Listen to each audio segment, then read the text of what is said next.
pastor Jairo, pastora Soraya, quero convidá-los a vir aqui, amém? É uma honra receber tão ilustre presença em nossa tão humilde igreja, amém? Nossa igreja, eu brinco, pastor, que a nossa igreja, a gente está em reforma constante. Eu brinco que a nossa igreja é que nem Jesus, não tem beleza, parecer nem formosura, mas tem mudado vidas, e para nós é uma honra receber vocês. Eu falei para a igreja que era um sonho meu, quando eu realmente conheci o pastor lá em Fortaleza, né? A gente estava num churrasco lá na Bênção, lá a gente estava também numa festa da Igreja da Paz lá, e um dia quando eu encontrei o pastor, eu falei, tinha um sonho de trazê-lo aqui, mas ficava meio assim tímido, será que ele vai aceitar, né, estar na nossa igreja? Mas um dia eu fui ousado e convidei, e ele se prontificou. Então hoje é uma honra recebê-los aqui, tá bom? Que Deus abençoe grandemente a vida de vocês, uma alegria poder recebê-los. Vou passar o microfone, a igreja é sua daí, tá bom, pastor? Fica à vontade. Glória a Deus, glória a Deus. Queridos, a paz, prazer grande estar aqui com vocês, e mais gostoso ainda, saber que estamos caminhando pelo mesmo propósito, né? Eu gosto muito daquela música que diz, somos um corpo, assim bem ajustados, totalmente ligados, unidos em amor. E estarmos aqui hoje reflete esse amor do Senhor em nós, onde nós estamos passando aquilo que o Senhor tem nos dado, onde nós estamos compartilhando, para nós levarmos o maior número de pessoas possível para fazer parte do reino do Senhor Deus. Amém? Amém. Glória a Deus. Que a paz do Senhor seja com todos. Amém? Pastor Adilson falando sobre, que querer me convidar, mas estava tímido, talvez eu não aceitasse. Eu estava pensando, poxa, é totalmente o contrário. Eu tenho por um grande privilégio poder estar aqui nessa igreja. Que alegria para mim, que privilégio poder conhecer vocês. Eu já estive lá na aba de Blumenau e gosto muito dos pastores daquela igreja, em especial o pastor Haroldo e toda aquela equipe maravilhosa que eu amo tanto. E eu tinha um grande sonho, uma curiosidade até, de poder vir aqui. E o pastor Adilson me convidou e eu fiquei tão feliz. Na realidade, eu te confesso que eu quase me ofereço. De tão gostoso, de tão bom para mim poder estar aqui. Eu espero muito, mas eu quero muito ser usado por Deus aqui hoje e amanhã. Quero muito, mas quero muito mesmo ser instrumento de Deus para a sua vida. O pastor Adilson falou já um pouquinho. Nós fazíamos parte da Igreja da Paz de Fortaleza. Trabalhávamos lá junto com o pastor Eibe, na equipe do pastor Eibe, na igreja de Fortaleza. E um período agora, há pouco tempo, nós viemos para Santa Catarina e começamos a nossa igreja em Florianópolis. E fazem 2 anos que nós começamos ali a nossa igreja e estamos ali trabalhando para poder transformar aquela cidade. Eu acredito, isso aqui é uma forma que o modo com que eu creio, que a igreja ela está aqui para ser transformadora da cidade. Ela precisa ser, não um local onde junta pessoas, mas uma agência de transformação. A palavra igreja, ela traz para nós esse entendimento, que é de dentro para fora, que é sair daqui para ser transformadores lá fora, no trânsito, dirigindo, na escola, na faculdade, no trabalho, em casa, com os vizinhos, uma igreja transformadora. E eu tenho dito para a nossa equipe lá em Florianópolis, eu tenho dito, nós queremos muito ser uma igreja transformadora para essa cidade. E claro, transformação começa em nossa mente, diz a palavra, Se nós queremos transformar o mundo, começa renovando a sua mente. Não se conforme com o mundo, mas transformai-vos pela renovação da vossa mente. Então, começa em nós. Quantos aqui desejam ver essa cidade, esse país transformado? Gente, vocês estão na República de Curitiba, Então, ninguém melhor que vocês para desejar tanto a transformação dessa nação. E a igreja é responsável por essa transformação. E como que nós fazemos isso? Através da renovação da nossa mente, de uma igreja com a mentalidade de transformação. E é um pouco disso que eu quero falar hoje, através de uma palavra que Deus colocou no meu coração. Eu vou chamá-la de uma vida de fé autêntica. Quero falar sobre esse assunto que eu considero tão importante, esse assunto de fé, uma vida de fé autêntica. Por que eu vou falar de fé? Primeiro, que hoje é um culto de oração, é um culto de fé. Mas a fé, ela está relacionada a tudo. Porque a fé é um relacionamento com Deus. A fé tem um relacionamento com Deus. Se nós fôssemos materializar a fé, se nós fôssemos trazer a fé para um contexto material, eu diria que a fé é mais ou menos como assentar nessa cadeira. Você não foi atrás desta cadeira conferir ali qual é o peso que ela suporta antes de você assentar. Você fez isso? Não. Você só projetou o teu corpo sobre essa cadeira e você sentou, porque você sabe que essa cadeira vai sustentar o seu peso. Então, assim como esse relacionamento no quesito material, é a questão da nossa fé. Isso vai se aplicar em cada área da sua vida, inclusive na prática da igreja que cresce, que rompe, que transforma a sua cidade. Eu gosto muito de ouvir o pastor Eibe ministrando, principalmente para a equipe interna da igreja. Nós tivemos esse privilégio de, por um bom tempo, estar ouvindo naquelas palavras de horas a fio. Nós tínhamos em Fortaleza uma reunião que acontecia toda terça-feira, começava meio-dia e emendava com o horário do Tadel. Às vezes o Tadel tinha começado já e a reunião nossa não tinha terminado. Aí íamos para o Tadel, reunião. Então às vezes era de meio-dia a 10 da noite, com pequenos, rápidos intervalos, só para correr ao banheiro, tomar uma água e ouvindo coisas tão preciosas e tão importantes.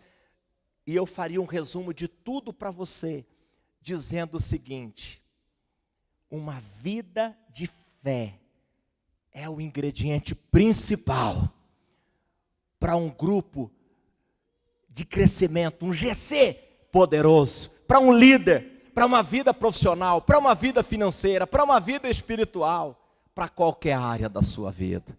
Não tem como não ser através de uma vida de fé, uma pessoa cheia de fé. Você já ouviu, acredito eu, aquelas ministrações do pastor Eibe, em que ele fala de quando ele começou lá em Santarém, os primeiros cultos. Você já ouviu aquela história dos primeiros cultos, em que ele foi pastorear aquela igreja que o irmão dele, o pastor Lucas, mandou ele pastorear.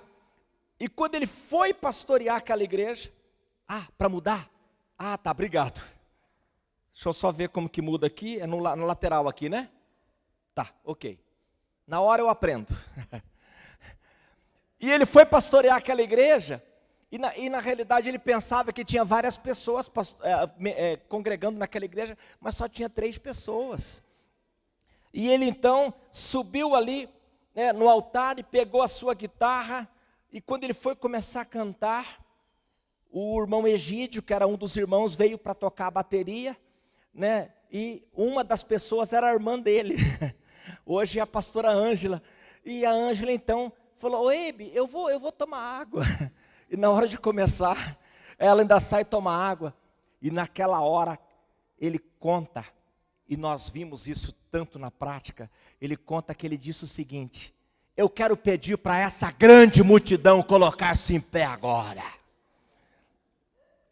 E começou o primeiro culto, e foi o segundo e o terceiro, e por um bom tempo havia ali alguns gatos pingados, como diz o ditado, e ele falava todo culto: eu quero pedir para essa grande multidão colocar em pé.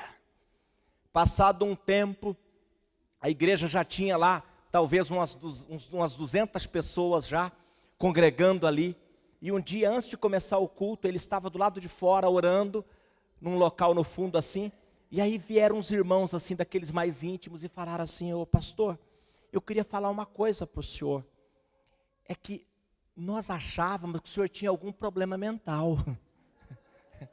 Quando o senhor falava aquele negócio de esta multidão coloca em pé, e a gente olhava, Só aquele grupinho, nós achávamos que o Senhor não tinha muito juízo. Hoje nós estamos vendo que é verdade. E isso tinha lá 200 pessoas. Hoje a Igreja da Paz de Santarém, ela tem mais do que 65 mil membros para a glória de Jesus.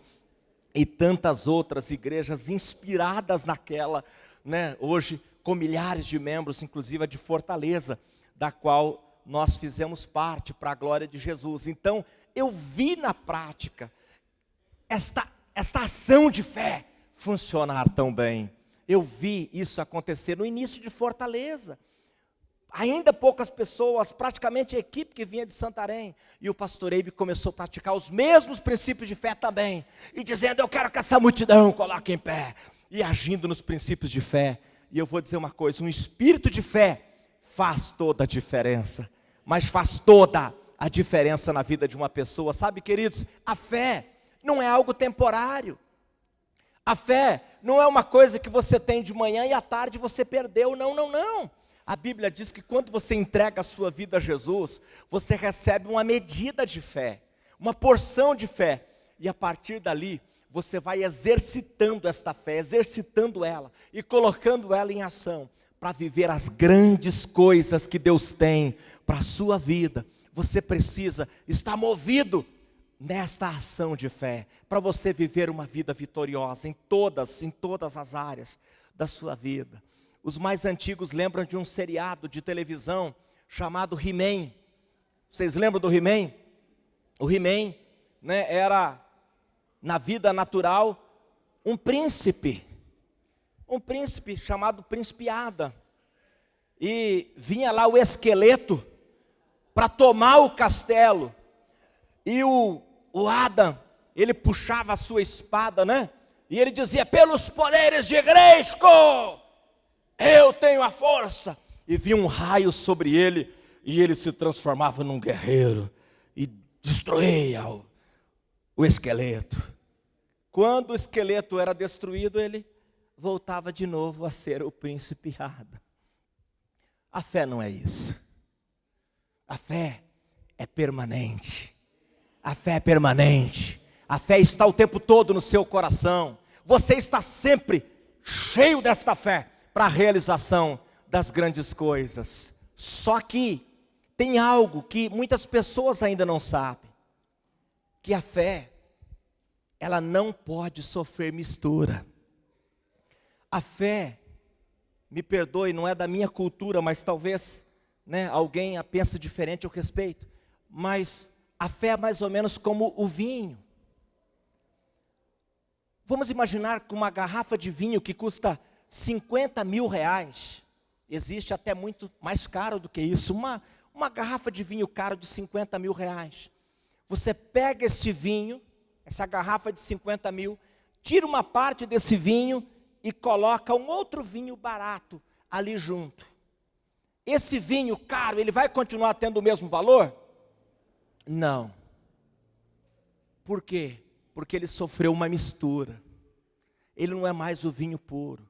Sabe, queridos, a Bíblia diz na carta de Judas, que existe, isso ele está falando lá, naquela carta, existe uma fé chamada fé falsificada. E esta fé foi falsificada através de coisas que foram contaminando a vida das pessoas. Estas coisas vão contaminando e vão falsificando a fé. E nós precisamos ter uma vida de fé autêntica. E é desta fé autêntica que eu quero falar com você. Porque você foi chamado para fazer uma obra sobrenatural. Ganhar essa cidade para Jesus é uma obra sobrenatural. Coisas sobrenaturais só pela fé. Coisas normais, naturais, o homem faz. Sobrenatural, só Deus. E anormal, o diabo faz sozinho. Ninguém precisa ajudar ele, ele faz sozinho. E nós queremos ganhar essa cidade para o Senhor Jesus. Queremos transformar esta nação através de igrejas com esta mentalidade, com esta fé de agência de transformação. Ainda nesse contexto, estou apenas preparando você, falando desta fé autêntica. Eu considero que existe 3 tipos de fé. Talvez soe um pouco esquisito, mas eu vou explicar para você por que eu acredito que existem esses 3 tipos de fé. E por falta de entender, às vezes algumas pessoas não agem do modo correto e não vivem aquilo que Deus tem para a vida delas. O primeiro tipo de fé é a fé natural. Por exemplo, quando você vai ao médico, o médico te receita um remédio. Olha, ele diz, toma esse remédio que é bom para você. Você não vai no outro médico para consultar se o que aquele médico falou é correto. E não vai pegar esse remédio e passar por um exame para ver se de fato ele vai fazer bem para o seu corpo. Você não faz isso. O que você faz? Você pega o remédio e toma. Você pega um avião daqui para São Paulo e você liga para um parente lá e diz assim, me pega às 9 aí no aeroporto que eu estou chegando aí. Não é assim que você faz? Você não fala, olha, se o aparelho não cair, eu chego às 9. Não, você diz, me pega aí às 9. Quando você acorda pela manhã, você não pensa assim, bom, será que o meu corpo vai funcionar como ontem? Deixa eu ver se a perna funciona. É assim que você faz? Não, você acorda, você joga o corpo para fora da cama e sai andando. Isso é a fé natural. A fé natural, ela é usada para as coisas do natural. No natural nós agimos com a fé natural que qualquer pessoa tem. Existe um segundo tipo de fé, que eu chamo ela de a fé da sorte. Já viu quem joga na loteria? Ele diz assim, eu vou lá na lotérica fazer uma fezinha. E o que é a fé da sorte? A pessoa, ela joga na sorte, ela fala, vai que dá. Eu vou tentar, vai que acontece.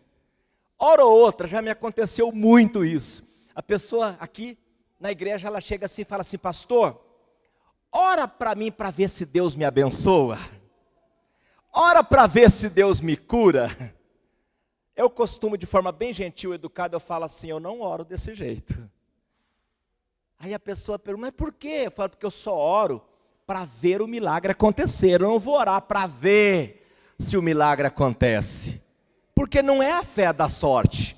A fé da sorte é uma fé da tentativa. Eu vou tentar para ver se a coisa dá certo. Não, eu vou orar para ver a coisa acontecer. Eu vou orar para ver o milagre acontecer.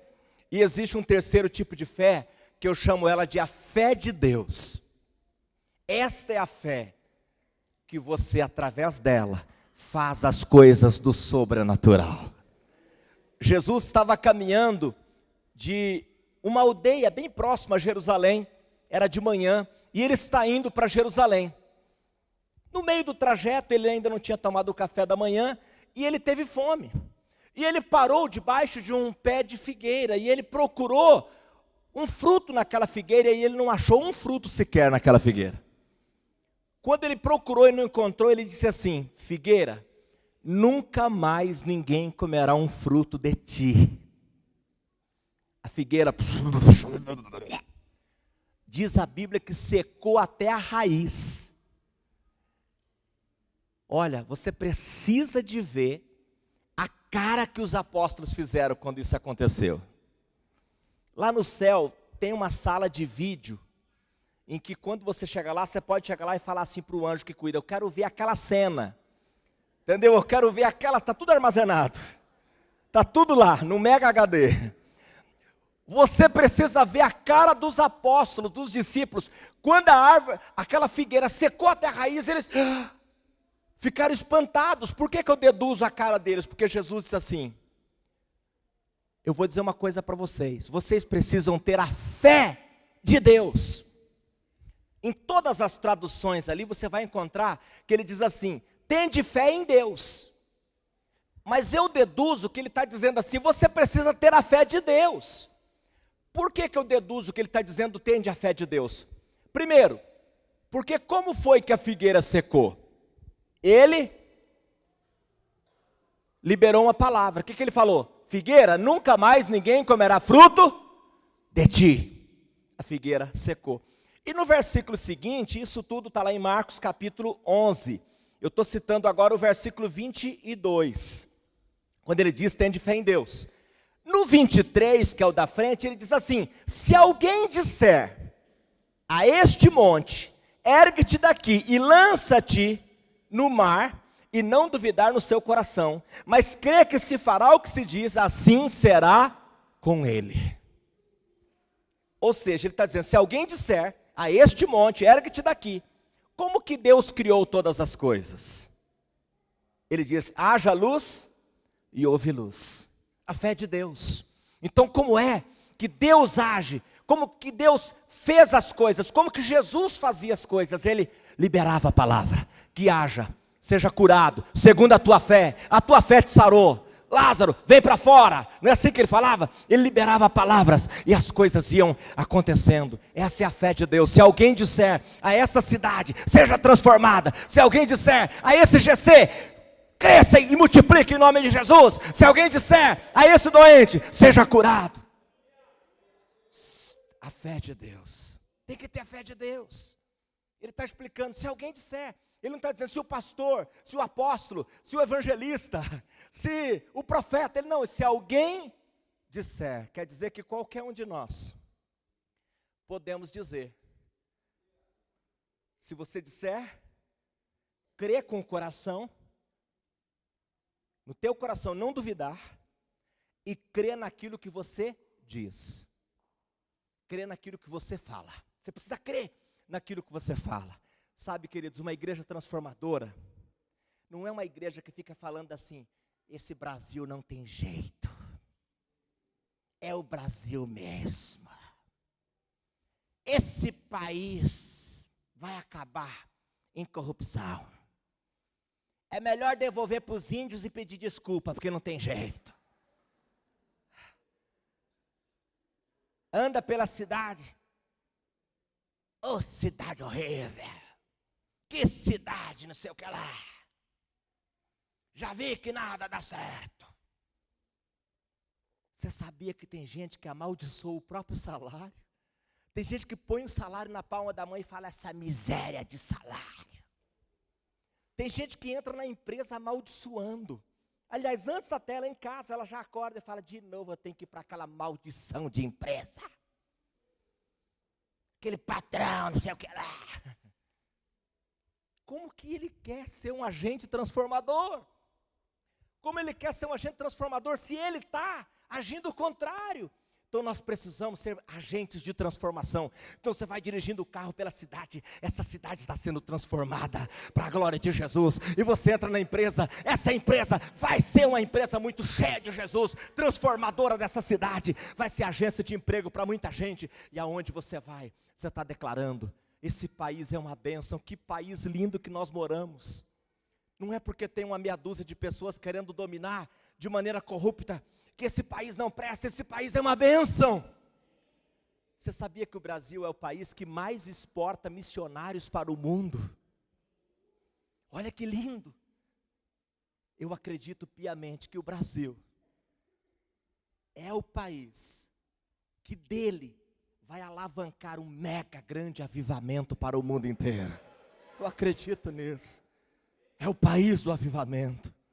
É o país do avivamento. Você é a geração do avivamento. Eu creio nisso. Eu creio.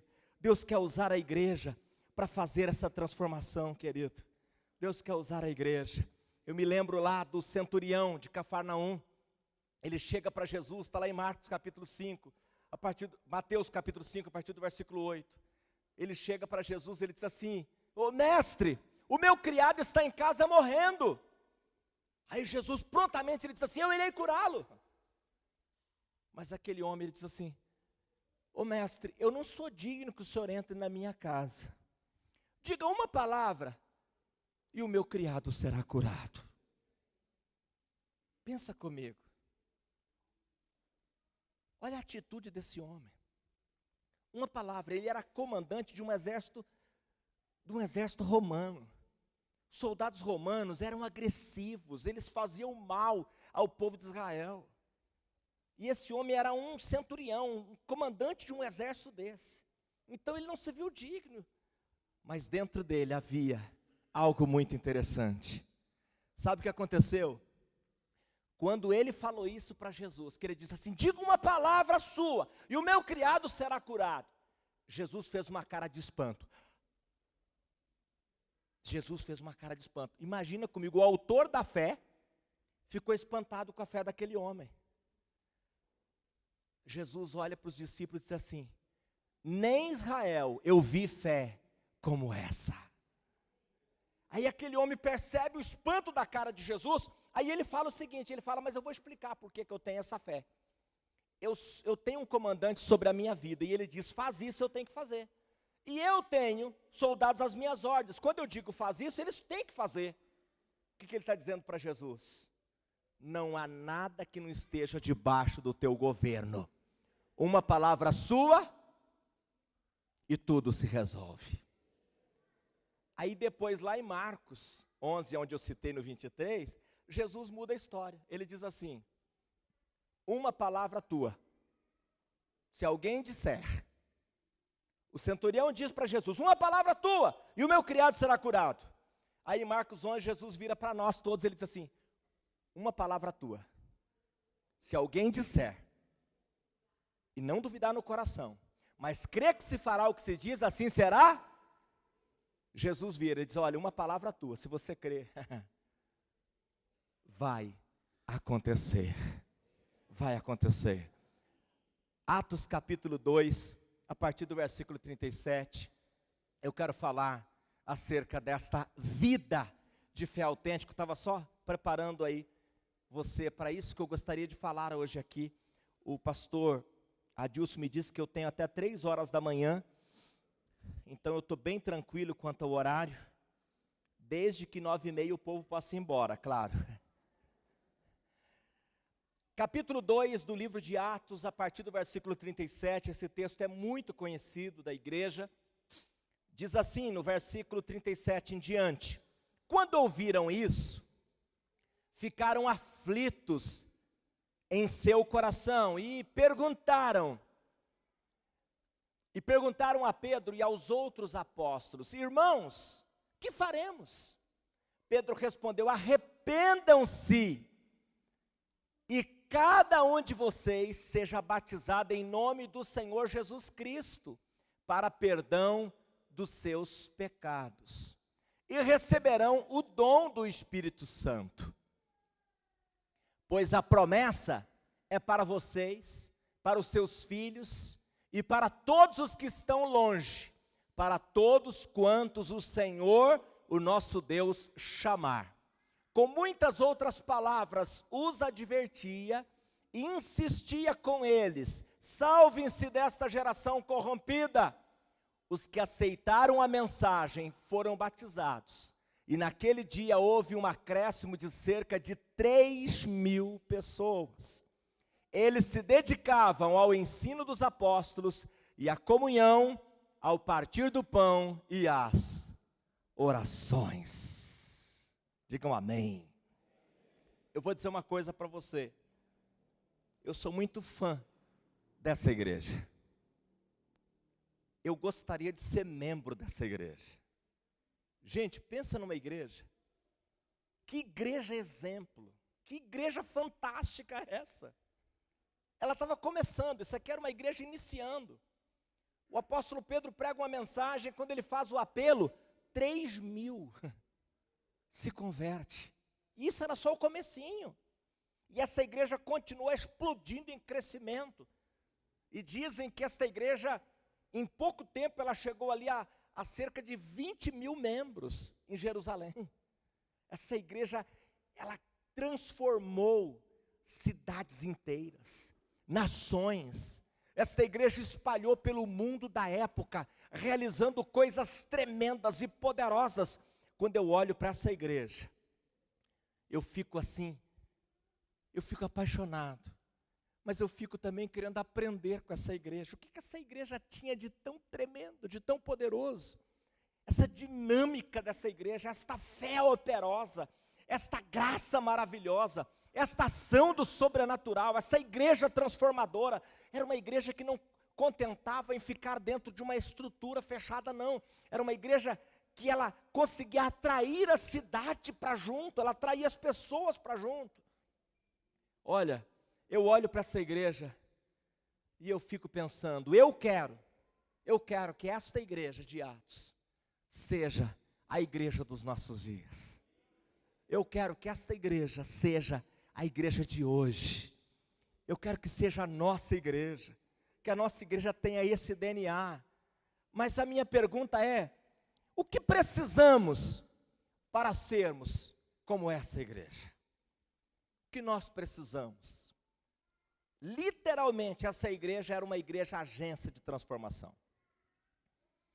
Se nós pegarmos o capítulo 5, por exemplo, de Atos, você vai ver algo assim assustador. Diz lá no capítulo 5 que vinha multidões, a Bíblia fala multidões.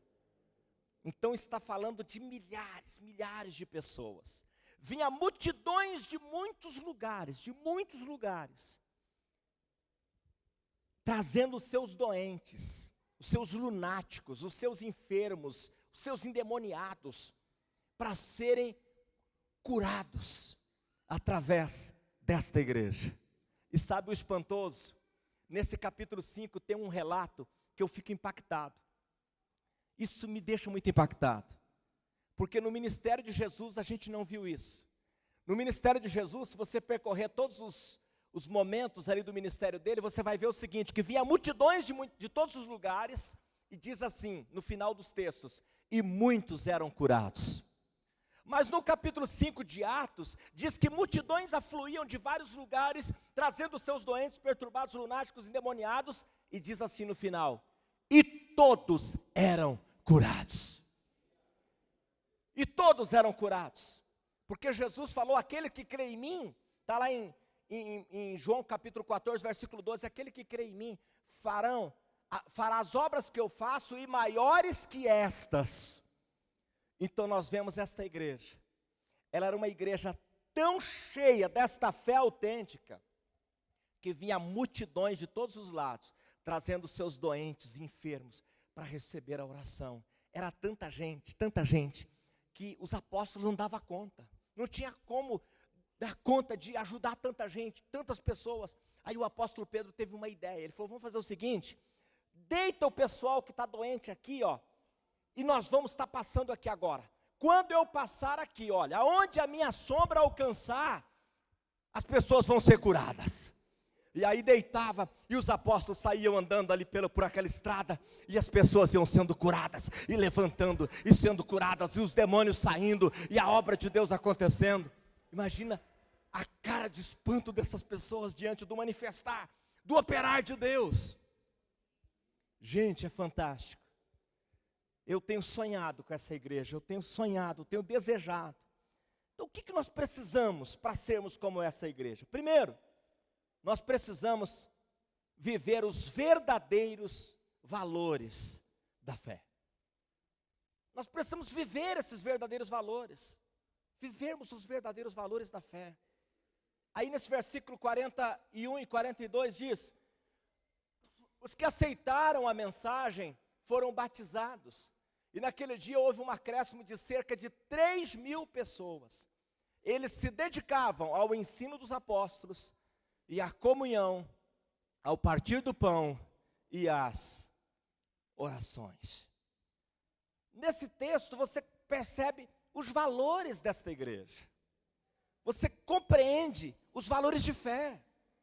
Primeiro, eles eram batizados, um valor que nós praticamos muito, né? Na nossa igreja, as pessoas entregam a vida a Jesus e nós já batizamos ela, porque é a confissão pública dela que ela está se tornando de Jesus.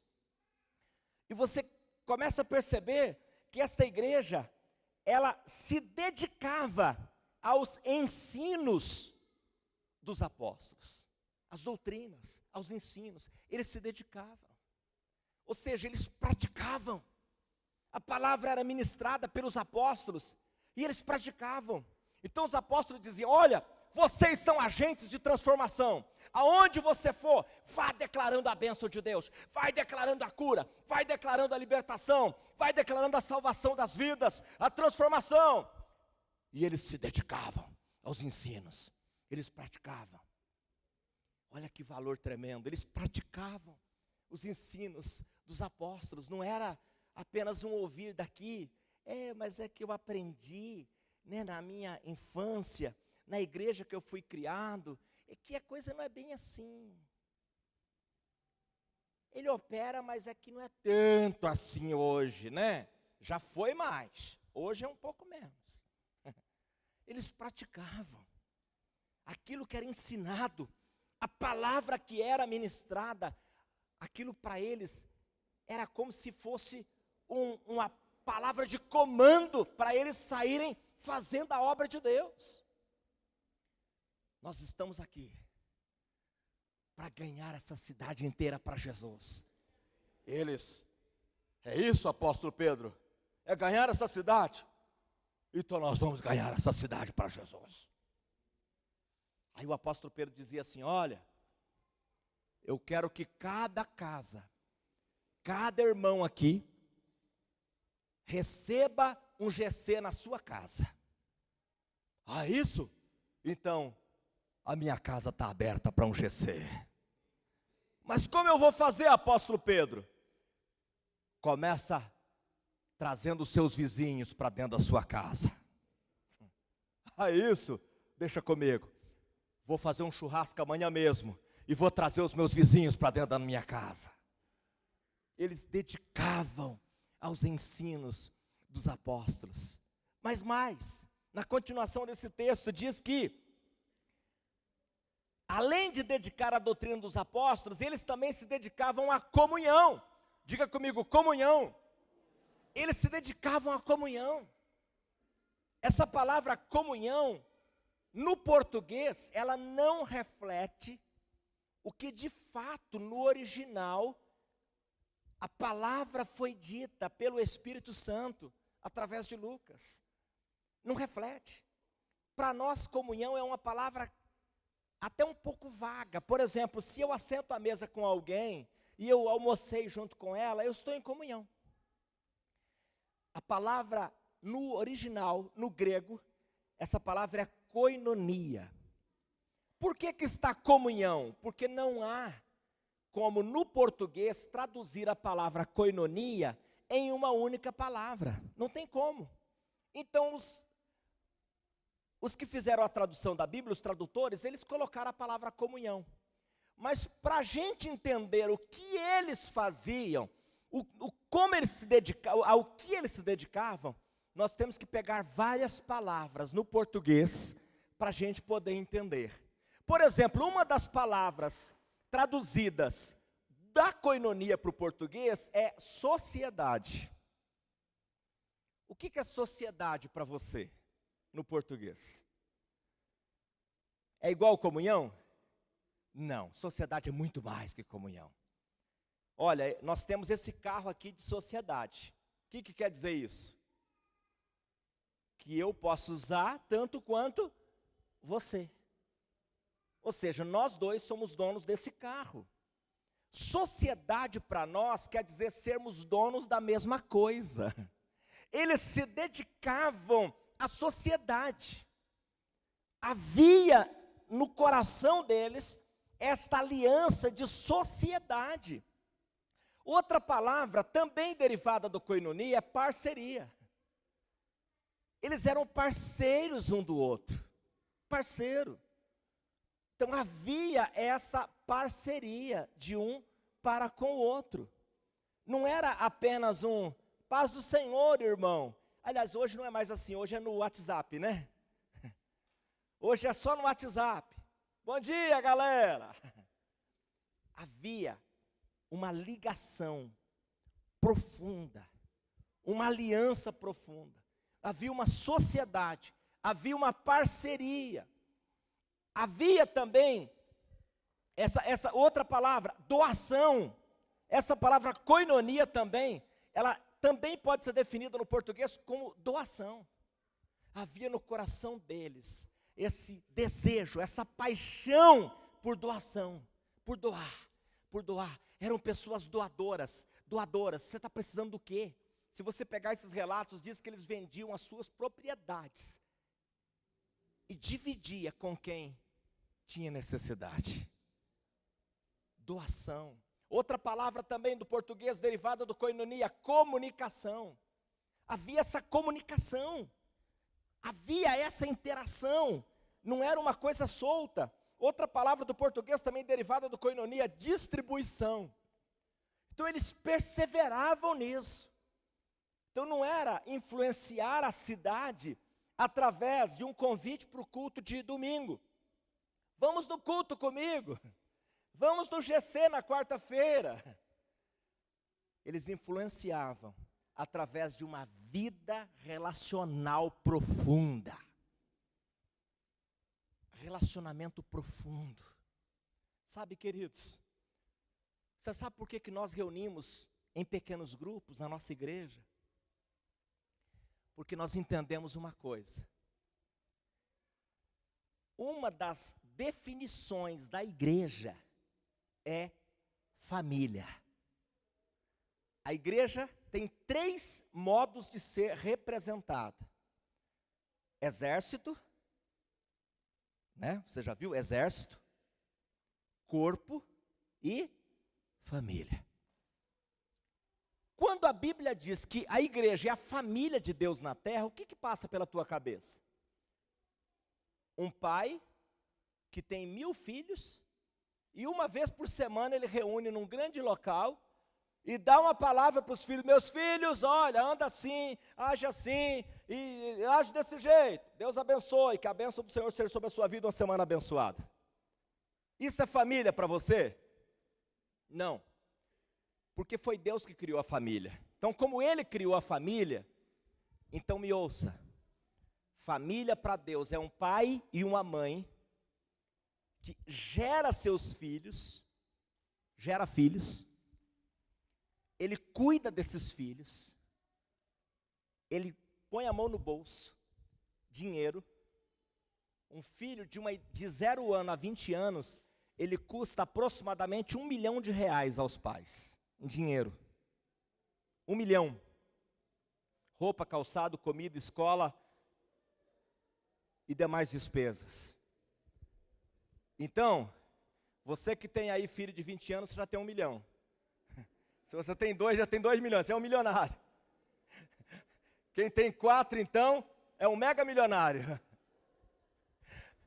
Mas, brincadeiras à parte, o que esse pai faz? Esse pai, ele ensina, ele cuida, ele protege. O filho fica doente, o pai passa a noite com ele no colo, e corre para o hospital de madrugada, e ele faz o que tem de fazer, porque é meu filho, eu preciso cuidar dele.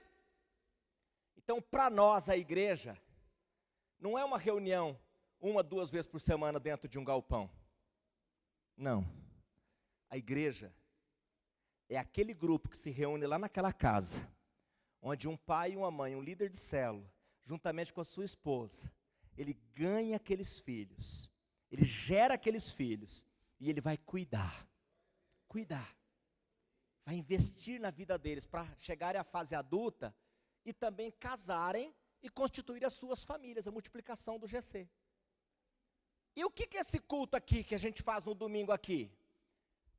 Cada pai de família pega a sua família e vem para a casa do pai comer a macarronada dia domingo. Isso é igreja. Isso é igreja. Igreja não é um grupo que se reúne 1 a 2 vezes por semana num local, e um olha bem para a nuca do outro, ele diz assim: essa nuca eu já vi antes. Eu conheço essa nuca. Isso não é igreja. Isso é um grupo religioso. Igreja é família, totalmente ligado. Lembra daquela canção? Uma família, vivendo um compromisso do grande amor de Cristo. Eu preciso de ti, querido irmão, precioso és para mim, querido irmão. A outra parte anterior a essa. Somos corpo, assim bem ajustado. Diga para o teu irmão: totalmente ligado, unidos, vivendo no GC, uma família, sem qualquer falsidade, vivendo a verdade, expressando a glória do Senhor. Essa é a igreja. Essa é a igreja. A igreja, ela relaciona. A igreja anda junto. A igreja tem sociedade. Comunicação, doação, não é? Um paz do Senhor, irmão. Deus abençoe. Um abraço para a irmã Joana. Eles perseveravam na comunhão. Diga comigo, na comunhão. E no que mais? Diz aqui que eles perseveravam no partir do pão. Partir do pão tem dois significados. O da Santa Ceia, que nós, uma vez por mês, tomamos juntos. Mas também o ajuntamento de panelas. O comer juntos. Eles perseveravam no partir do pão. No purê de batatas. Mas na frente você vai ver que eles partiam o pão de casa em casa. Eles comiam juntos. Então era churrasco para lá e churrasco para cá o tempo todo. Perseveravam no partir do pão. E o que mais que eles faziam? Não era só na sexta-feira, no culto de oração, não. Eles se dedicavam à oração. Era o TSD. Era a oração no templo. Era a oração nas casas. Eles se dedicavam à oração. Olha os valores dessa igreja. Era uma igreja com valores profundos. Não é o caso de vocês. Essa igreja aqui é totalmente diferente disso que eu estou falando. Mas o que tem de gente que diz que serve a Deus e quer viver uma vida independente. Não dou carona no meu carro, porque senão vai sujar o tapete. Eu não posso dar carona por irmão, lá naquele bairro cheio de poeira. Eu não vou ter um GC na minha casa, vai sujar meu tapete persa. Deus me livre se uma criança colar um chiclete no meu sofá que eu paguei 8.000. Se manchar minha cortina, misericórdia.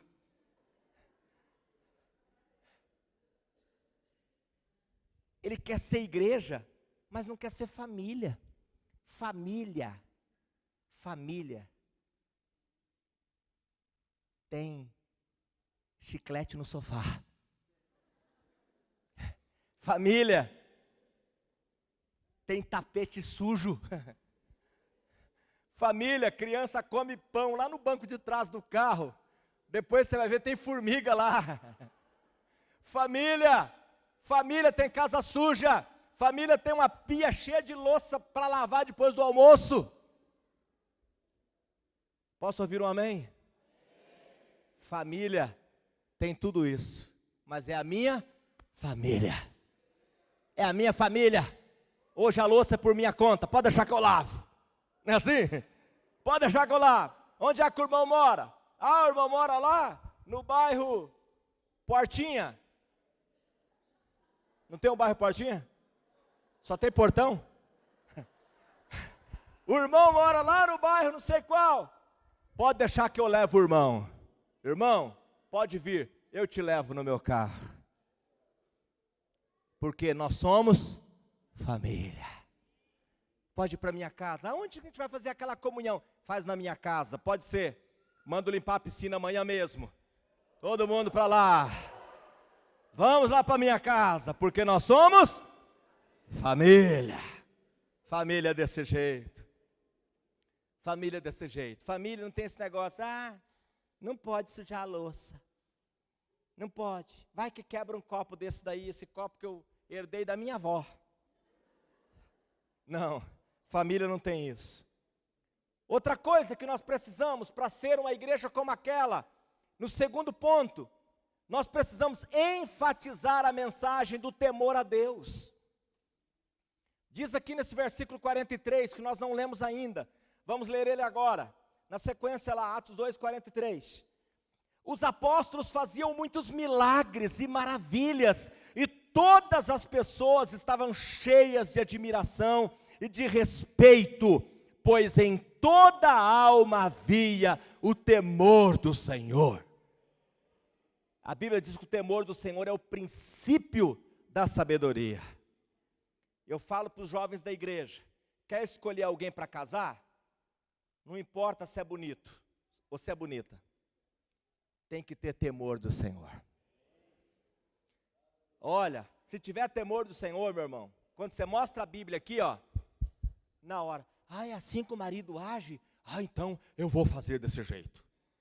A Bíblia diz que a esposa age desse jeito? Então a partir de hoje, eu vou ser uma esposa conforme a palavra de Deus. Agora, gente, vou falar aqui como pastor, que eu já vi de mulher que não tem temor do Senhor.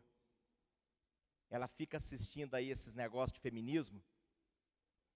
Na minha casa quem manda sou eu. Se o meu marido quiser, que faça do meu jeito. Olha, quando não tem temor do Senhor, não tem jeito. E infelizmente há tantas pessoas sem temor do Senhor. Tantas pessoas. E o que nós precisamos? Enfatizar. Enfatizar na nossa casa. Começa lá na nossa casa, naquela oração na hora da refeição. A criança na hora da oração quer ficar brincando com ele aberto, batendo a colher na mesa. Espera aí, nós vamos orar a Deus agora. Eu sou evangélico de terceira geração. Para a glória de Jesus, os meus avós, os 4, já eram de Jesus.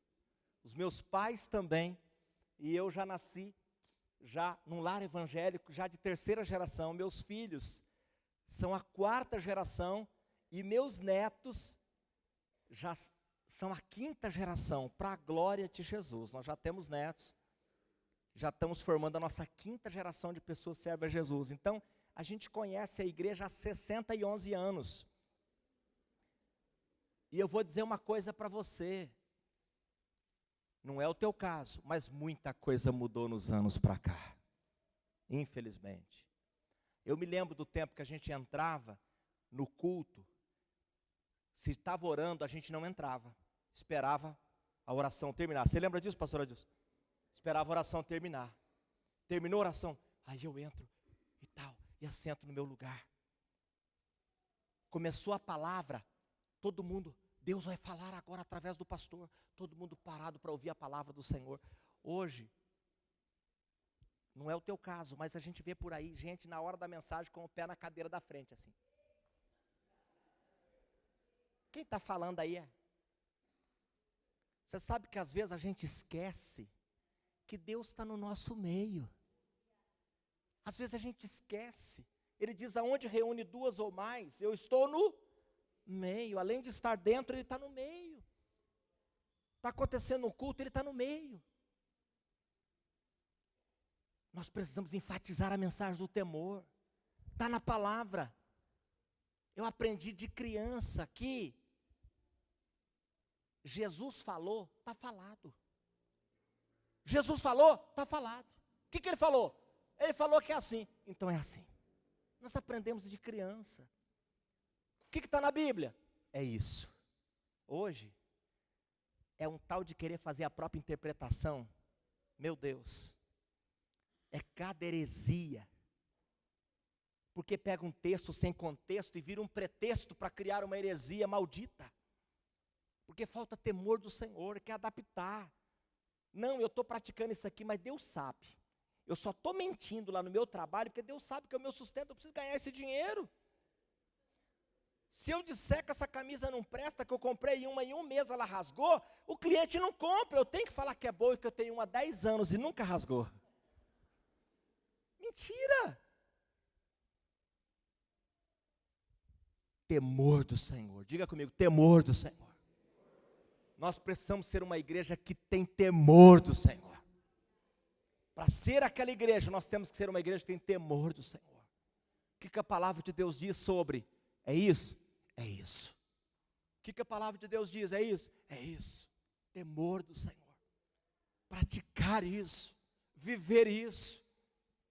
Que tem de crente na rua, gritando, buzinando, e tirando a mão para fora, e mostrando o dedo para quem fechou ele no trânsito. Gente, falta temor do Senhor. Porque falta temor. E às vezes, ele até esquece que atrás do carro dele está escrito: Jesus te ama. Tirou a mão, acenou, xingou a mãe, a avó. E a pessoa, ele passa, a pessoa olha atrás: Jesus te ama. Meu Deus. E às vezes ainda está o adesivo da igreja. Misericórdia, Jesus. É um dos lugares que mais você precisa ter temor do Senhor, é no trânsito. Às vezes você ganha cada fechada, né? E a pessoa de propósito fecha você. Pá! E você quase bate o carro no meio-fio, entorta a roda. Aí você fica: o sangue de Jesus tem poder. Me controla, Jesus, senão eu pego ele. Não, é hora de Deus abençoe. Deus abençoe. É só abençoar. Porque a nossa vida é de Deus. Nosso carro é de Deus. Nós somos apenas mordomos. Apenas cuidamos daquilo que Deus nos deu. Então nós precisamos enfatizar essa mensagem. É no grupo, no GC, é no discipulado, é no pastoreio, no relacionamento, é pai com filho. Enfatizar a mensagem do temor do Senhor. Porque aí sim, as maravilhas acontecem. Aí os sinais, os prodígios, as maravilhas, meu irmão, acontece. No Salmo 119, versículo 38, diz assim: o Senhor confirmará a sua promessa ao servo que se inclinar ao seu temor. Em Provérbios 9:10, o temor do Senhor é o princípio da sabedoria, é onde tudo começa. Terceira coisa que nós precisamos para ser essa igreja: vivermos a unidade em Cristo. Diga comigo: unidade. Você sabe qual é a diferença da unidade e da união? Por exemplo, tem aquele pacote de açúcar União, né? Então ali dentro do pacote de açúcar União, tem milhares de grãos de açúcar. Os grãos de açúcar estão todos em união, está até escrito no pacote, união. Mas não é unidade. Agora, se você pegar o pacote de açúcar e pôr numa frigideira no fogo, esperar um pouquinho, o que acontece com o açúcar? Vira uma unidade. Então há uma diferença grande da unidade e da união. Olha o versículo 46 ali. E perseverando unânimes, diga comigo: unânimes, todos os dias no templo, e partindo o pão de casa em casa, comiam juntos com alegria e singeleza de coração. Gente, antigamente, eu me lembro desse tempo, para falar com o irmão, fora do dia você tinha que ir lá, ou então usar o molecular, quando você mandava o moleque lá chamar o irmão. Hoje nós temos tantas ferramentas. Na verdade, hoje você tem o WhatsApp, hoje você tem celular de graça, né? Hoje você vai no local que tem zona Wi-Fi gratuita ali, né? Pelo WhatsApp você liga para o irmão e passa uma hora lá batendo papo com o irmão. Tem tantos modos da gente estar junto, ligadinho, e falando, e conversando, e relacionando, e ministrando na vida do outro, e encorajando o outro em amor e na fé, e discipulando e aconselhando. Tem tantas ferramentas.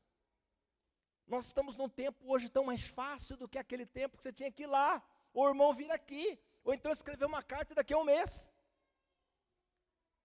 É tudo tão mais fácil. O relacionamento está na nossa mão. Mas às vezes a gente prefere tanto viver como o mundo vive, porque o mundo cada vez mais se fecha no seu próprio mundo. Você percebe que Satanás tem trabalhado para as pessoas se individualizar-se. Hoje relacionamentos são virtuais. As pessoas estão cada vez mais usando relacionamentos virtuais. Por quê? Porque virtualmente, a hora que eu quero me afastar, eu me afasto. A hora que eu não quero mais falar contigo, eu desligo o celular. Pronto, acabou. Quero ficar sozinho agora. Porque a estratégia de Satanás é afastar as pessoas, porque nós somos seres relacionais. Se tirar a gente do relacionamento, a gente morre. Por que que a doença do século São doenças emocionais, a depressão, a ansiedade. Por quê? Porque relacionamento está ficando coisa difícil. Tem países que as pessoas estão pagando elas para acompanhar elas, só para ficar do lado, para ter companhia. Num presídio, quando quer fazer mal para um presidiário, que ele fez alguma coisa errada, o que faz? Põe na solitária. Porque o ser humano sozinho, ele adoece. E infelizmente a igreja está sendo vítima deste laço maligno de fazer as pessoas se individualizarem. Quer reunir uma vez por semana no GC, uma vez por semana num culto e pronto, cada um tem a sua própria vida. A vida está muito corrida, pastor, a gente quase não tem tempo nem para falar oi para os filhos, quanto mais para os irmãos. Nós precisamos pensar diferente. Somos família, precisamos ter relacionamento, precisamos relacionar. Unidade. Ali diz, unânimes todos os dias no templo. Todos os dias. Todos os dias, relacionando, ligando um para o outro, ministrando na vida do outro. Irmão, acordei hoje pensando em você, estou te ligando, quero declarar um dia de bênçãos para a sua vida. Deus tem coisas poderosas para você, vai na tua fé, Gideão. Deus vai te dar conquistas grandes hoje em nome de Jesus. Estou te abençoando, meu irmão. E estou aqui, cobrindo você de oração, e vamos junto. Quarta e última coisa para terminar, senão você vai embora e me deixa falando. Brincadeira. Contagiar o mundo com o nosso testemunho. Vamos repetir isso? Todo mundo junto? 1, 2, 3. Contagiar o mundo com o nosso testemunho. 47. Atos 2, 47. Louvavam a Deus por tudo e eram estimados de todos. E a cada dia o Senhor juntava àquele grupo as pessoas que iam sendo salvas. Que coisa linda! Sabe o que está escrito aí? Eu vou traduzir aqui, para a gente entender da forma mais simples possível. Quem não era da igreja, tinha o maior sonho de ser da igreja. Tinha uma admiração. Quando encontrava com alguém da igreja, você é da igreja Aba?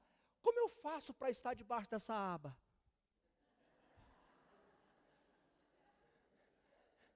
Como eu faço para ser membro dessa igreja? O que eu preciso fazer? Tem como? Eu posso ser membro dessa igreja? Você tem uma igreja na sua casa? Eu posso ir. Eu tenho maior vontade. Eu passo na frente, eu vejo, que vontade que eu tenho, mas eu não sei qual o critério é. Eu posso. Que coisa linda. Eles eram admirados pelas pessoas. Sabe por quê? Porque eles contagiavam o mundo com o testemunho deles. Quando eles dirigiam na rua, eles eram exemplos como motorista. Quando eles iam para a sala de aula como alunos, eles eram os melhores alunos daquela escola. Quando eles iam dar aulas, eles eram os melhores professores. Quando eles eram patrões, eram os melhores patrões. Quando eram empregados, eram os melhores empregados. Pontual, cumpria com seu dever, fazia com paixão o trabalho. Você é da igreja Aba. Que vontade que eu tenho de ser de uma igreja também. Agora o que a gente vê lá fora? Não é aqui, lá fora. O cara é crente, chega na igreja, chega no trabalho, sempre atrasado, correndo.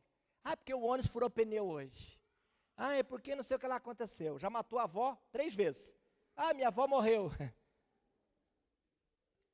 Então quer ter uma vida totalmente atrapalhada, briguento, gritão. Na casa dele, os gritos que o vizinho ouve. Quando ele convida o vizinho para ir para o GC, o vizinho fala, não dá. Eu ir para o GC? Eu escuto aquele gritando com a esposa, sua porca! E depois vai lá na casa do vizinho, nós vamos ter um culto, uma reunião ali em casa, vamos lá, o vizinho olha assim, hoje não. Mas na realidade o vizinho está pensando, eu que não sou da igreja, sou bem mais comportado do que ele. Mas acontece isso. Já me aconteceu de ver pessoas fazendo coisas horríveis a público, e depois você vai descobrir a pessoa é crente. Meu Deus, que exemplo! nós precisamos contagiar o mundo com o nosso testemunho. Sabe de uma coisa, queridos, que me choca? É que nós temos hoje no mundo cerca de 5 bilhões de pessoas que não são cristãs. Você sabe o que são 5 bilhões? Você tem ideia o que são 5 bilhões de pessoas? Eu vou te dar uma dica. Vamos imaginar que nós vamos aqui para cidade da praia aqui, do Paraná, famosa. Guaratuba. Vamos imaginar que nós vamos aqui para Guaratuba, à beira do oceano aqui. E ali em Guaratuba, a gente começa a formar uma fila, pessoas coladas uma na outra, mas colada, sem passar uma folha de sulfite aqui, colada uma na outra. E a gente der uma volta no planeta inteiro. É muita gente? 5 bilhões, são 37 voltas no planeta.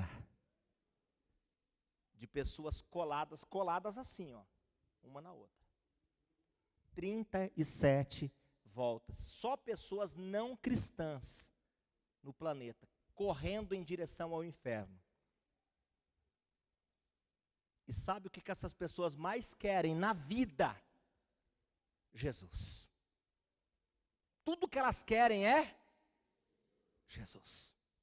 Elas não sabem que é Jesus, então o que elas fazem? Elas usam o crack, porque ela acha que o crack é Jesus. Ela não sabe, então ela usa a cocaína, porque ela acha que a cocaína é Jesus. Ela usa o roubo, ela usa o adultério, ela usa o homossexualismo, a pornografia. Ela fica buscando uma coisa e outra. Ela fica buscando coisas, porque ela precisa preencher aquele vazio dentro dela, mas tudo que ela quer é Jesus. Sabe, queridos, existe um clamor muito grande dos perdidos, um clamor muito grande. E qual é o desejo de Deus? 2 Pedro capítulo 3, versículo 9, não retarda o Senhor a sua promessa, como alguns a julgam demorada, pelo contrário, Ele é longânimo para conosco, não querendo que nenhum pereça, diga comigo, nenhum pereça, senão que todos cheguem ao arrependimento. Qual que é o sonho de Deus? Que nenhum pereça. Às vezes eu fico perguntando, lembra daquela Copa, que a música da Copa era somos 90 milhões em ação, para frente Brasil, salve a seleção. Lembra daquela música? 70? A música da Copa de 1970. O Brasil tinha 90 milhões. Hoje nós temos mais de 200 milhões. Eu pergunto a você, por que Jesus não voltou lá em 1970? Muito menos pessoas iam para o inferno. É verdade? Olha quanta gente nasceu de lá para cá. Se no Brasil tinha 90 milhões, hoje tem 200. No mundo, quanto cresceu? Por que ele não voltou lá? Porque ele está esperando que a igreja cumpra o propósito para o qual ela existe. Porque ele espera que a igreja cumpra o seu papel de ser testemunho para as pessoas. Na realidade, a gente ganha mais pessoas através do testemunho do que através da palavra. O nosso testemunho fala muito mais do que as nossas palavras. O modo com que eu trato a minha esposa fala muito mais do que aquilo que eu falo sobre o meu casamento. Tem uma história contada pelo pastor Eibe que eu achei tão linda. Ele recebeu um pastor em Santarém e o pastor conheceu as células, e conheceu a igreja, e conheceu o Tadel, e conheceu os grupos de evangelismo, e conheceu tudo da igreja por vários dias. Aí ele foi levar o pastor no aeroporto de volta.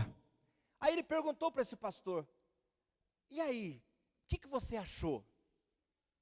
O pastor falou assim, pastor Eibe, eu gostei da igreja, gostei das células, gostei de tudo que eu vi, achei muito legal. Mas o que mais me chamou a atenção aqui essa semana, foi o modo com que você trata a sua esposa. Isso mexeu comigo. Ou seja, isso era um pastor. Imagina o mundo. Imagina o mundo. Meu Deus. O nosso testemunho. Gente, eu fico pensando. Nós somos hoje no mundo cerca de 2 bilhões de cristãos. Deixando as rixas à parte, incluindo todo mundo, toda a religião que diz cristã, mas nós somos 2 bilhões de cristãos. Vamos imaginar se cada um dos cristãos do planeta, se cada um dos cristãos tivesse um testemunho de verdadeiro cristão. A gente contagiava esse mundo rapidinho, não contagiava? Não é o teu caso, mas o que tem de cristão caloteiro, cristão bandido, né? Cristão traidor, cristão mau caráter, e tanta gente fazendo tanta coisa errada, e aí aquele que não é olha e fala, eu para ser cristão igual aquele ali, não quero nem saber. Não acontece isso? Nós precisamos contagiar o mundo com o nosso testemunho. Deixa eu te mostrar uma estimativa aqui. Estou terminando. Você sabe que um pastor, para terminar, ele tem que falar 4 vezes, estou terminando. Eu falei uma agora há pouco, a segunda. Estou terminando. Essa estimativa aqui é da ONU, 2017. 146.880 pessoas morrem por dia. 102 pessoas morrem por minuto. De quando começamos o culto até agora, imagina quantas já morreram. Vamos fazer aqui uma conta rápida aqui, imaginando que 25% são cristãos. Vou fazer aqui rápido. Né? 25% são cristãos. 75% não.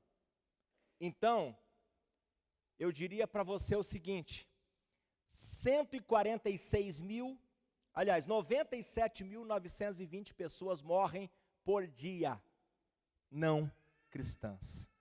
68 pessoas morrem por minuto, não cristãs. O mundo está desesperado por Jesus. Nós não podemos nos conformar com essas pessoas indo para o inferno. Nós precisamos ter uma vida de fé autêntica. Nós precisamos agir agora. Esse é o momento, essa é a hora. O crescimento da igreja acontece como resultado do testemunho. É o testemunho. Primeira carta de João, capítulo 3, versículo 16 diz: nisto conhecemos o amor, que Cristo deu a sua vida por nós, e devemos dar nossas vidas pelos irmãos. Doar vida, doar a vida. Tem gente que não quer doar uma carona, é doar a vida. Amar é doar vidas. Gênesis capítulo 17, versículo 4. Uma promessa que Deus faz para Abraão. Eu faço com você esta aliança. Eu prometo que você será o pai de multidões. Igreja Aba Curitiba, eu tenho uma aliança com você. Eu prometo que eu vou fazer você, com cada um dos seus membros, ser pai de multidões. Pai de multidões. Através do testemunho. Contagiando o mundo com o testemunho. Sabe, queridos, essa igreja de Atos, ela conseguiu contagiar o mundo da época com o testemunho. E eu quero dizer para você, nós podemos. Você pode colocar em pé? Nós também podemos. Nós podemos. Sim, nós podemos. Eu esperava um pouco mais de entusiasmo.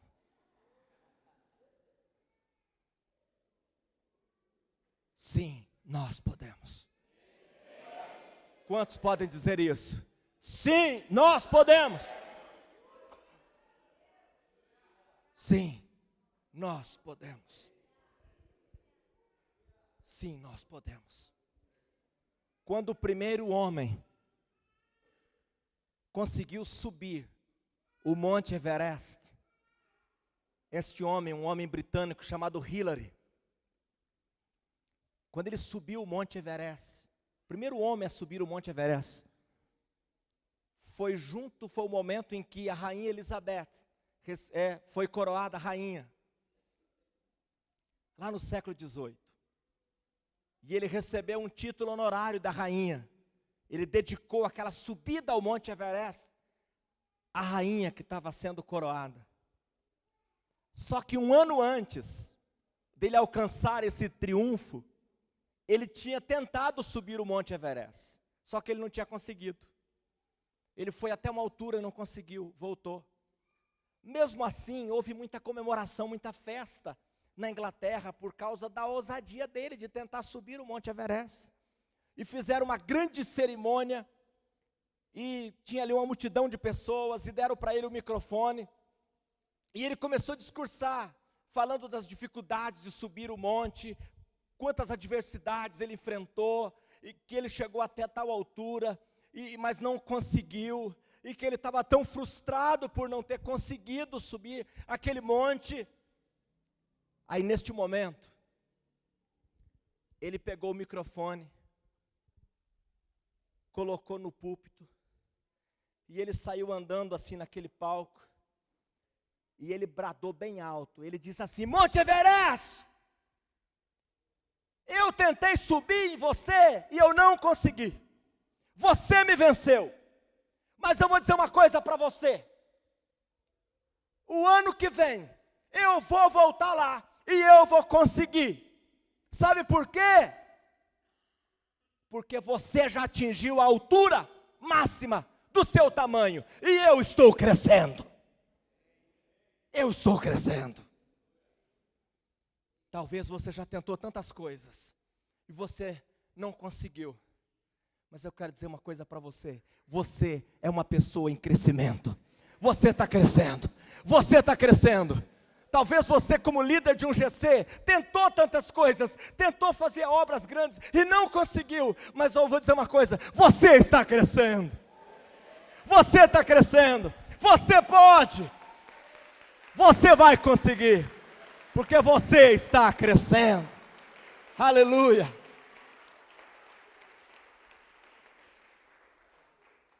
Fecha os teus olhos, eu quero terminar fazendo uma oração por você. Amanhã nós vamos estar juntos aqui para continuarmos falando um pouco mais desse assunto, que eu amo tanto. Sabe, queridos, eu tenho uma paixão no meu coração. Eu quero ver a igreja transformando as cidades. Eu não quero ver prédios cheios de pessoas, não. Eu não sonho ver prédios lotados de pessoas. Mas eu sonho ver uma igreja transformadora. Eu sonho com um momento em que a pessoa diga assim: ah, essa pessoa é crente, é um evangélico, pode vender para ele, pode deixar na mão dele. Olha, se tem um povo na terra que é honesto, que é íntegro, ah, você quer casar com ele? Pode casar, não, ele é de Deus. Para uma pessoa dessa eu faço qualquer coisa. Uma igreja transformadora. Eu quero ser uma igreja transformadora. Eu quero ser como essa igreja aqui. Eu quero ser. Sabe, queridos, eu acredito muito no grande avivamento que está por vir. Eu acredito que aquele grande avivamento proferido pelo profeta Joel no capítulo 2 vai acontecer. Eu acredito que o Espírito será derramado em toda a carne. Eu acredito que a terra vai ser cheia da glória de Deus, como as águas cobrem o mar. Eu acredito. E como que a terra vai ser cheia da glória? Com pessoas cheias da glória. Com pessoas cheias da glória. Deus quer trazer uma unção sobre as nossas vidas aqui agora. Só os que estiverem muito famintos, saem do seu lugar e vêm aqui nesse espaço. Só os mega famintos. Só os muito famintos. Os que estão com pouca fome, pode ficar no seu lugar. Mas os muito famintos por uma unção de transformação de cidades, venham a este lugar.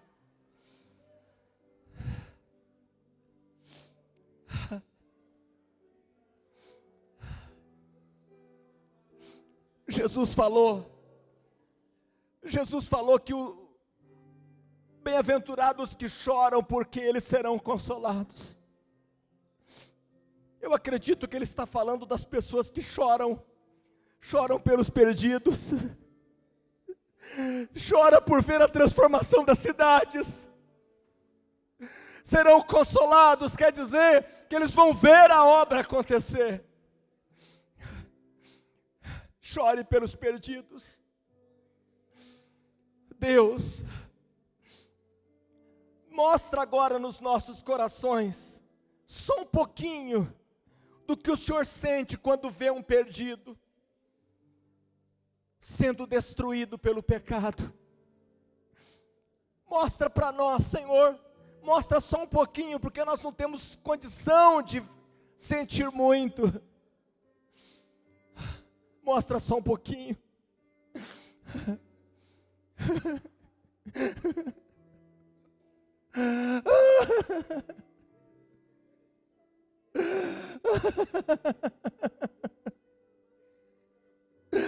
Oh, Deus!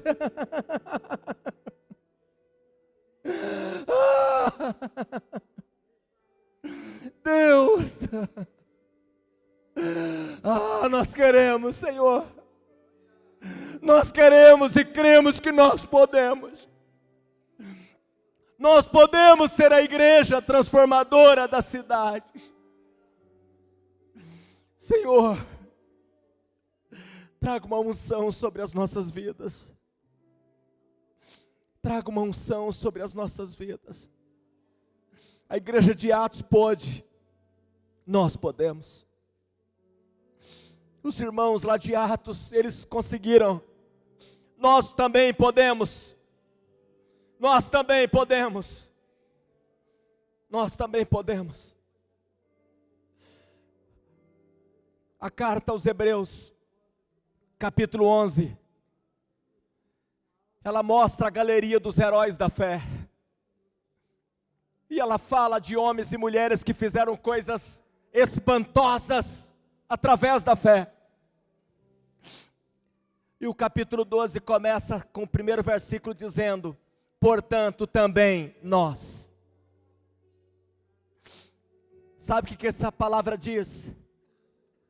Eles conseguiram, portanto também nós. Pelos vales, pelas montanhas, eles passaram, e eles enfrentaram, e eles venceram, e eles conquistaram. Eles foram homens e mulheres que a terra não era digna deles. Eles conseguiram, portanto também nós.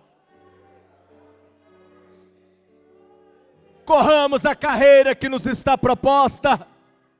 Nos desembaracemos de todo o peso e de todo o pecado que tenazmente nos assedia.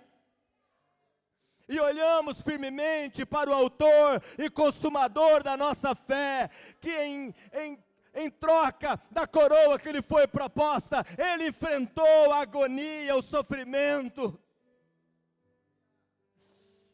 Portanto, também nós, Senhor, essa igreja se rende aos teus pés nessa hora e ela diz: nós também podemos. A igreja de Atos pôde, nós também podemos. A igreja de Atos também pôde, nós também podemos. Nós também podemos. Essa cidade, ela vai ser coberta pela glória de Deus, com homens e mulheres cheios da glória. Cada bairro, cada esquina, cada viela, cada rua, cada quarteirão vai ter um GC, vai ter uma casa cheia da glória, irradiando glória e transmitindo glória para cada pessoa, para cada lugar. Nós também podemos, através do testemunho contagiante da igreja, ser uma igreja transformadora de uma cidade.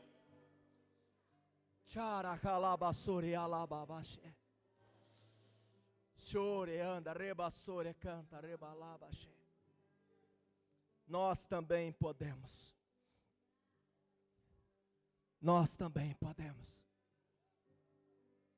Nós também podemos. Levante as duas mãos. Levante as duas mãos. Há uma unção de Deus sobre este lugar. Deixa essa unção de Deus tocar a sua vida. Tem pessoas que quando a unção de Deus tocar, elas vão sentir a perna tremer. Parece que você vai cair, mas não se preocupe, é a unção de Deus. Tem pessoas que quando a unção de Deus tocar, ela vai sentir uma vontade de rir, mas uma vontade de rir como ela nunca sentiu antes. Tem pessoas que vão sentir uma vontade de chorar, mas de chorar, chorar, chorar. Tem pessoas que vão sentir algo queimando dentro dela, como se fosse um fogo queimando. Tem pessoas que vão sentir como se os braços pesassem, como se as mãos estivessem recebendo uma encomenda pesada. Eu não sei qual sinal você vai receber, mas a Bíblia diz que tem que haver sinais para que creiam. Então eu quero dizer para você, receba o toque da unção do Espírito Santo, para ser um agente da glória, para encher Curitiba da glória. Receba a unção, receba o toque da unção, para encher essa cidade da glória de Deus, para ser um agente da glória, para ser um agente da glória, na faculdade, na escola, no trânsito, na sua casa, na sua rua, aonde você passar, vai ter pessoas sendo tocadas pela glória que está na sua vida. Seja cheio da glória, cheio da glória, cheio da glória, tocado pela glória, seja cheio da glória. Receba o toque da unção, receba o toque da unção, receba o toque da unção, receba a unção, receba a unção, receba o poder, receba o poder, receba o poder, receba o poder. Jesus declarou: eis que virá sobre vós o poder do Espírito Santo, para ser testemunha. Então receba o power,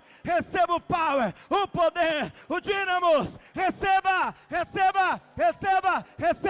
seja tocado pelo poder do Espírito Santo. Xaralabababa, xecaralabaçô, choreanda rebacê, ressore canta rebaçô, choreanda rebalababa, chore canta rebaçô.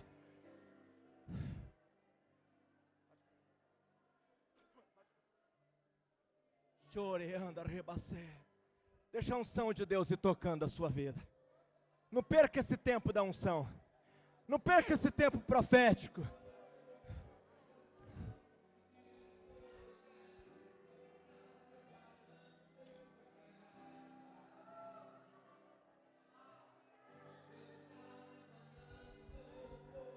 Esse é o tempo. Essa é a hora. Esse é o momento. É agora. Igreja, é agora. O tempo é agora. O reino de Deus está aqui. O reino está aqui. O tempo é agora. Receba a unção. Receba a unção. Receba a unção. Receba o poder. Esse é o tempo. Esse é o tempo. Esse é o teu tempo, igreja em Curitiba. Esse é o teu tempo. Essa é a tua hora.